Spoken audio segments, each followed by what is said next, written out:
যেই লোকটা 100 কোটি টাকা দিয়ে এনবিআর এর চেয়ারম্যান হইতে চায় সেই লোকটা কিভাবে শতভাগ সৎ হইতে পারে, এবং পরবর্তীতে ওই লোকটার থেকে আবার বিভিন্ন মাধ্যমে দায়িত্বশীলদের কাছে উত্তর যায় যে সেই লোকটার 1 টাকা দেওয়ারও সামর্থ্য নাই, অন্য কিছু মানুষ 100 কোটি টাকা দিয়ে সেই লোকটা ভালো দেখে তাকে সেখানে বসাইতে চায়।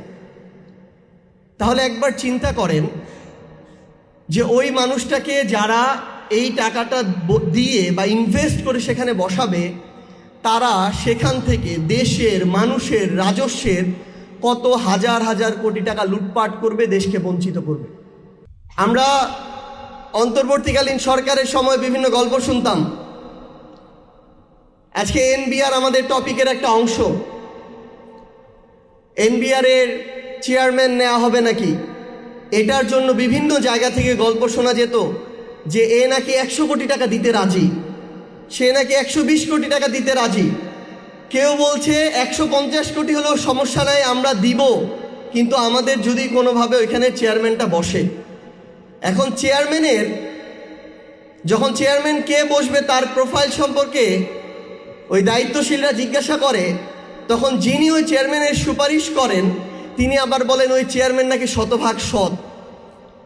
যেই লোকটা 100 কোটি টাকা দিয়ে এনবিআর এর চেয়ারম্যান হইতে চায় সেই লোকটা কিভাবে শতভাগ সৎ হইতে পারে, এবং পরবর্তীতে ওই লোকটার থেকে আবার বিভিন্ন মাধ্যমে দায়িত্বশীলদের কাছে উত্তর যায় যে সেই লোকটার 1 টাকা দেওয়ারও সামর্থ্য নাই, অন্য কিছু মানুষ 100 কোটি টাকা দিয়ে সেই লোকটা ভালো দেখে তাকে সেখানে বসাইতে চায়।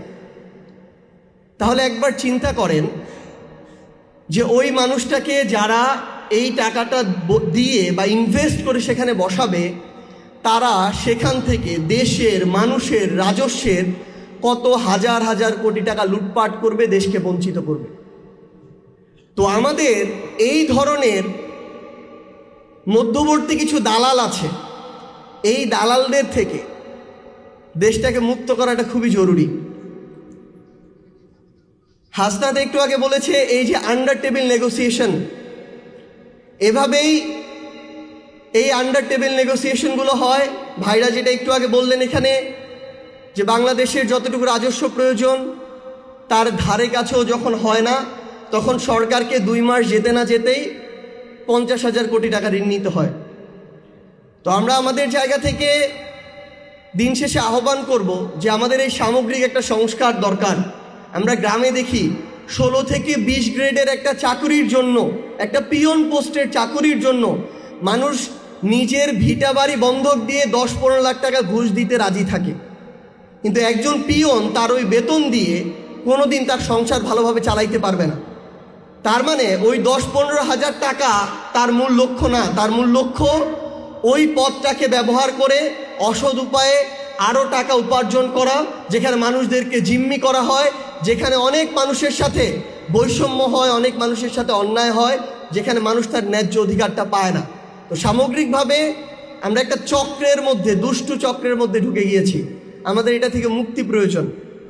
এটাতে যেমন আমাদের ব্যবসায়ীদের এগিয়ে আসতে হবে, সাধারণ মানুষকে এগিয়ে আসতে হবে, আমলাদের এগিয়ে আসতে হবে। সবার আগে যারা এই পলিসি মেকার, যারা আজকে আমাদের এই সরকার চালাচ্ছেন, যারা ক্ষমতায় থাকেন, তাদেরকে এগিয়ে আসতে হবে। আপনাদের যদি সদিচ্ছা থাকে, আমরা বিশ্বাস করি আমরা প্রত্যেকেই আপনাদেরকে সহযোগিতা করার জন্য প্রস্তুত আছি।